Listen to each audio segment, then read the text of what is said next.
இது மகிமை நேரம். ஆண்டவராகிய இயேசு கிறிஸ்துவ நாமத்தினாலே உங்கள் அனைவரையும் வாழ்த்தி இந்த நிகழ்ச்சிக்காக வரவேற்கின்றேன்.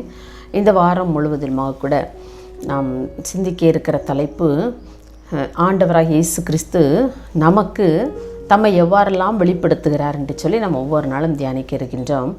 இந்த முதல் நாளிலே ஆண்டவர் தம்மை எவ்வாறு நமக்கு வெளிப்படுத்துகிறார், ஒரு ஆசிரியராக நமக்காக அவர் வெளிப்படுத்துகின்றார். சங்கீதம் 32 அதிகாரம் 8 முன்பாகத்திலே வாசிக்கிறோம், நான் உனக்கு போதித்து நீ நடக்க வேண்டிய வழியை உனக்கு காட்டுவேன். நமக்கு போதிக்கிறவர் யார்? ஆசிரியர்கள் இல்லையா? ஆசிரியர் என்பவர் யார்? மாணவர்களுக்கு பாடங்களை, மற்ற காரியங்களை, பாடத்தில் உள்ள விளக்கங்களை விளக்கி கூறி அவர்களை போதிக்கிறவர்கள் தான் ஆசிரியர்கள். பாடப்புத்தகத்திற்கு அப்பாற்பட்ட காரியங்களையும் கூட மாணவர்களுக்கு விளக்கி காண்பித்து கற்றுக் கொடுப்பவர், போதிக்கிறவர் தான் ஒரு ஆசிரியர். அப்போ நம்ம எப்படி நமக்கு ஆண்டவர் ஒரு ஆசிரியராக நம்முடைய வாழ்க்கையில் அவர் வெளிப்படுகிறார் பாருங்கள். நிறைய வேளைகளில் நம்ம வழி தவறி போகும்போது நமக்கு சில பாதைகள் புரியாமல் இருக்கும் பொழுது, மாணவர்களுக்கு எப்படி சில பாடங்கள் புரியாமல் இருக்குமோ அந்த சமயங்களெல்லாம் ஆசிரியர்களாகிய நாங்கள் என்ன செய்கிறோம்?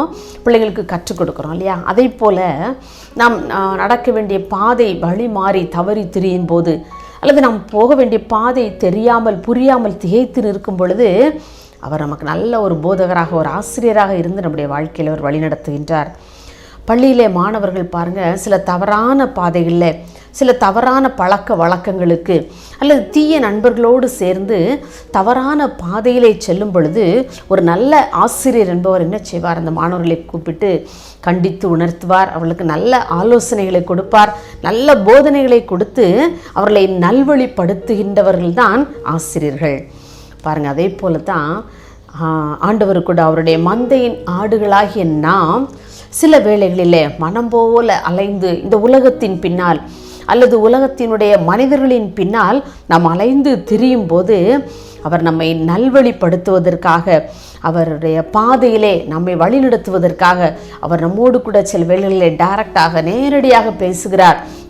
இல்லை வேத வசனங்களின் மூலமாக நமக்கு போதிக்கிறார், சில ஊழியர்கள் மூலமாக நமக்கு போதிக்கிறார், டிவி தொலைக்காட்சி நடைபெறுகிற ஊழியர்களின் மூலமாக ஊழியர்களின் மூலமாக நம்மோடு கூட பேசுகிறார், தீர்க்கதரிசிகளின் மூலமாக நம்மோடு கூட பேசுகிறார், நமக்கு போதித்து நமக்கு அறிவை உணர்த்துகின்றார்.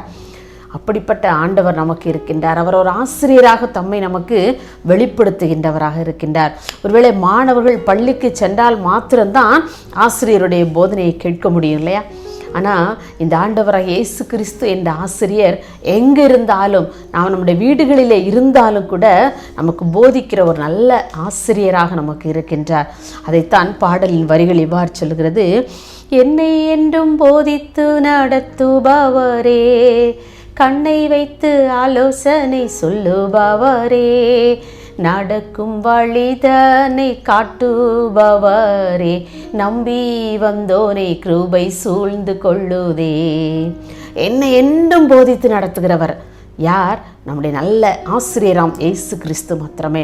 நமக்கு நல்ல போதனைகளை கொடுத்து நம்மை நல்வழிப்படுத்தி, எது நல்ல வழி, எது நாம் போக வேண்டிய பாதை என்றெல்லாம் சொல்லி நாம் திகைத்து நிற்கும் பொழுதும் கூட இதுதான் வழி, இதிலே நடவுங்கள் என்று சொல்லி நம்மை வழிநடத்துகிற ஒரு நல்ல ஆசிரியராக ஆண்டவர் இருக்கின்றார். நாம் 2 சாமுவேல் புஸ்தகம் 5 அதிகாரம் அந்த அதிகாரத்தை நாம் வாசித்து பார்த்தோம் என்று சொன்னால், தாவீதுக்கு ஆண்டவர் ஒரு நல்ல ஆசிரியராக இருந்து, ஒரு போதனை கொடுக்கிற ஒரு மனிதனாக இருந்து அந்த காலகட்டத்தில் அவர் செயல்படுவதை வாசிக்கலாம்.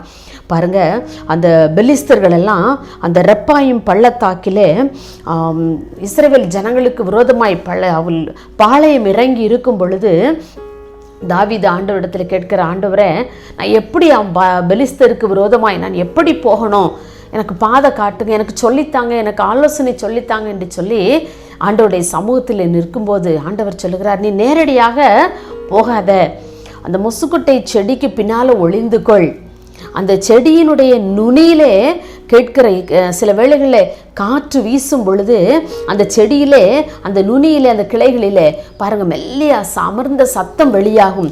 அந்த நுனியிலே அந்த சத்தம் கேட்கும்போது நீ பெலிஸ்தருக்கு விரோதமாய் போ, நீ போக முன்னாடியே நானும் அங்கே இறைச்சிருப்பேன், பெலிஸ்தரோடு யுத்தம் பண்ணுவதற்கு உனக்கு முன்பாக நானும் கடந்து போயிருப்பேன் என்று சொல்லி ஒரு நல்ல ஆலோசனை, ஒரு ஆசிரியராக இருந்து அன்றைக்கு தாவீதுக்கு அவர் ஆலோசனை கொடுத்தார் அல்லவா. அப்படியே தாவீதும் போய் பெலிஸ்தர்களை முறியடித்தான். அவனுடைய வாழ்க்கையில் நல்ல வெற்றி வாகையை சூடினான் என்று சொல்லி நாம் வேதத்திலே வாசிக்கின்றோம். பாருங்க, தாவீதுக்கு இத்தனை ஆலோசனைகள் அருளி நீ எப்படி போகணும், எங்கே அமர்ந்திருக்கணும், எங்கே நிதானமாய் உட்கார்ந்துருக்கணும், எப்போ நீ தீவிரமாய் போகணும், அதை எல்லாவற்றையும் அழகாக மிக நேர்த்தியாக அவர் போதித்து வழிநடத்துகின்றார் அல்லவா. அவர் வழிநடத்தினார் அல்லவா தாவீதுக்கு. அதே தேவன் இன்றைக்கு மறித்து போகவில்லை. நிறைய வேளையில் நம்முடைய பிரச்சனைகளை கண்டு, நம்முடைய துன்பங்களை கண்டு, நம்முடைய பாதையெல்லாம் அடைபட்ட பொழுதில் கூட நாம் என்ன செய்கிறோம், ஐயோ ரொம்ப வருத்தப்படுறோம், மனமடிந்து போகிறோம். ஏன் நம்முடைய தேவன் செத்து போனார்னு சொல்லியா? இல்லை, யோபு சொல்லுகிற என் மீட்பர் உயிரோடு இருக்கிறார்னு சொல்லி அன்றைக்கு தாவீதும் அதை நம்பி இருந்தான் இல்லையா. ஆண்டவர் எனக்கு நிச்சயமாய் இந்த நேரத்தில் எனக்கு வழி காட்டுவார், பெலிஸ்தருக்கு விரோதமாக நான் எப்படி செல்ல வேண்டும் என்பதை எனக்கு அவர் போதிப்பார் என்று சொல்லி நிச்சயத்தோடு நம்பிக்கையோடு ஆண்டவருடைய சமூகத்திலே போய் கேட்டான். அதே போல் நம்முடைய வாழ்க்கையில் நம்முடைய பாதைகளெல்லாம் அடைபட்ட போன்று தோன்றினாலும், நமக்கு விரோதமாக எதிராளிகள் எல்லா பக்கங்களிலும் சூழ்ந்து நின்றாலும் கூட நாம் போதனை கேட்க வேண்டிய ஒரே ஒரு இடம் அவருடைய பாதம் மட்டும்தான்.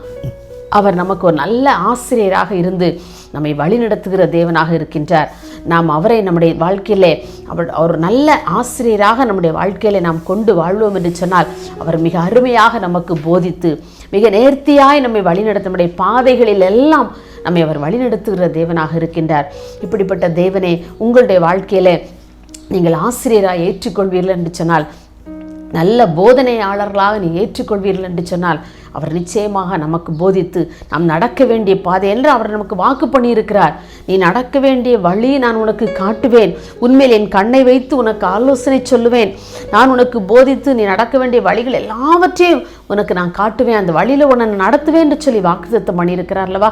வாக்குத்தத்தம் பண்ணின தேவன் உண்மை உள்ளவர் என்று சொல்லி நாம் வேதத்தில் வாசிக்கிறோமே. அப்படி வாக்கு தத்தங்களை எல்லாம் நாம் பற்றி பிடித்து கொண்டு, ஆண்டவரே உண்மையில் என் கண்ணை வைத்து உனக்கு ஆலோசனை சொல்லுவேன் என்று சொல்லியிருக்கீங்களே, அப்பா எனக்கு இந்த விஷயத்தில் எனக்கு ஆலோசனை சொல்லுங்க, நான் தனிமையாக இருக்கிறேன், அல்லது என் குடும்பத்தை நடத்துவது எப்படி என்று சொல்லி எனக்கு தெரியவில்லைப்பா, என்னுடைய பாதை இருளான பாதையை போல காணப்படுகிறது, நான் அடுத்த ஸ்டெப்பு எப்படி வைக்கணும்னு எனக்கு தெரியலை என்று சொல்லி ஒருவேளை நீங்கள் திகைத்து நிற்கலாம்.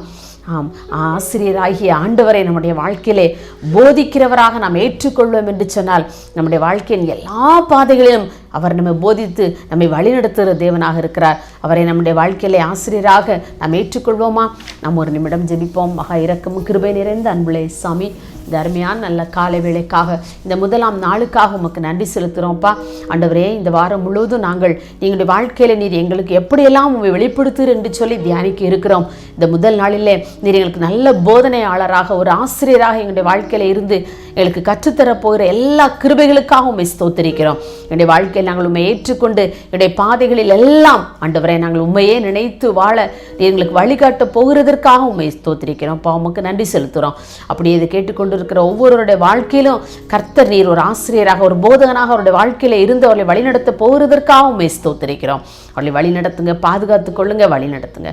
இயேசுவின் மூலம் கேட்கிறோம் பிதாவே, ஆமேன்.